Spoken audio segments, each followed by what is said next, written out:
ನೂರಾರು ಬಡ ವಿದ್ಯಾರ್ಥಿಗಳ ವಿದ್ಯಾಭ್ಯಾಸದ ಕಾಲೇಜು ಶುಲ್ಕ ಕಟ್ಟುವುದಕ್ಕೆ ಆಸರೆಯಾದ ಸದಾ ಬಡವರ ಪರ ಕಾಳಜಿಯುಳ್ಳ ಆಲೋಚನೆಯಲ್ಲಿರುವ ಮೈಸೂರು ಜಿಲ್ಲಾ ವಕ್ಫ್ ಸಲಹಾ ಸಮಿತಿಯ ಅಧ್ಯಕ್ಷರು ಅಜೀಜುಲ್ಲಾ ಅಜ್ಜು ಅವರ ಕಾರ್ಯಕ್ಕೆ ವ್ಯಾಪಕ ಪ್ರಶಂಸೆ ವ್ಯಕ್ತವಾಗಿದೆ.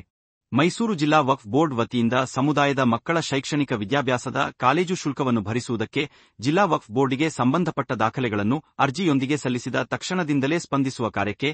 ಮುಂದಾಗಿ ವಿದ್ಯಾರ್ಥಿಯ ಜೊತೆಗೆ ಪೋಷಕರನ್ನು ಕರೆದು ಕಚೇರಿಯಲ್ಲಿ ಚೆಕ್ ಮುಖಾಂತರ ನೀಡುತ್ತಿದ್ದು, ಇಂದು ಪೋಷಕರ ಹೊರೆಯನ್ನು ಅಲ್ಪ ಪ್ರಮಾಣದಲ್ಲಿ ಇಳಿಕೆಯಾಗಿದ್ದು, ಪೋಷಕರ ಮುಖದಲ್ಲಿ ವ್ಯಕ್ತವಾಗುತ್ತಿದೆ. ಏಕೆಂದರೆ ಪ್ರತಿ ವರ್ಷವೂ ಶೈಕ್ಷಣಿಕ ವಿದ್ಯಾಭ್ಯಾಸಕ್ಕೆ ಕಾಲೇಜು ಶುಲ್ಕ ಭರಿಸಬೇಕಾದರೆ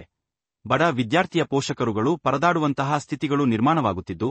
ಇದನ್ನು ಮನಗಂಡು ಇಂತಹ ಕಾರ್ಯಗಳನ್ನು ಕಾರ್ಯರೂಪಕ್ಕೆ ತಂದಿರುವುದು ಸಂತಸದ ಸುದ್ದಿ ಎಂದು ಪೋಷಕರು ತಮ್ಮ ಅಭಿಪ್ರಾಯಗಳನ್ನು ಹಂಚಿಕೊಂಡರು. ವಿದ್ಯಾರ್ಥಿಗಳಾದ ಶ್ರೀ ವಾಣಿವಿಲಾಸ್ ಕಾಲೇಜು ವಿದ್ಯಾರ್ಥಿನಿ ದ್ವಿತೀಯ ಬಿಸಿಯ ಮುತ್ಮಾಯಿನ್ ಬಿಡಿ ಕಾಲೋನಿ 10,000, ವಿದ್ಯಾ ವಿಕಾಸ್ ಕಾಲೇಜಿನ ವಿದ್ಯಾರ್ಥಿನಿ ಎನ್ಎಸಿ ಅಸ್ಮಿಯಾ ಬಾನು ಲಷ್ಕರ್, ಮೊಹಲ್ಲಾ 15,000, ಮೈಸೂರು ಮುಕ್ತ ವಿಶ್ವವಿದ್ಯಾಲಯ ವಿದ್ಯಾರ್ಥಿನಿ ಅಂತಿಮ ಎನ್ಎಸ್ಸಿ ಹುಮೈಮಾ ಕೃಷ್ಣರಾಜನಗರ 10,000 ಹಾಗೂ ಜಿಎಸ್ಎಸ್ಎಸ್ ಕಾಲೇಜಿನ ವಿದ್ಯಾರ್ಥಿನಿ ಸಿವಿಲ್ ಇಂಜಿನಿಯರಿಂಗ್ ಸಾದಿಯಾ ಮಂಡಿಮೊಹಲ್ಲಾ 10,000 ಚೆಕ್ ಅನ್ನು ಪೋಷಕರ ಸಮ್ಮುಖದಲ್ಲಿ ವಿತರಣೆಯನ್ನು ಮಾಡಲಾಗಿದೆ ಎಂದು ಈ ಮೂಲಕ ತಿಳಿಸಿದರು.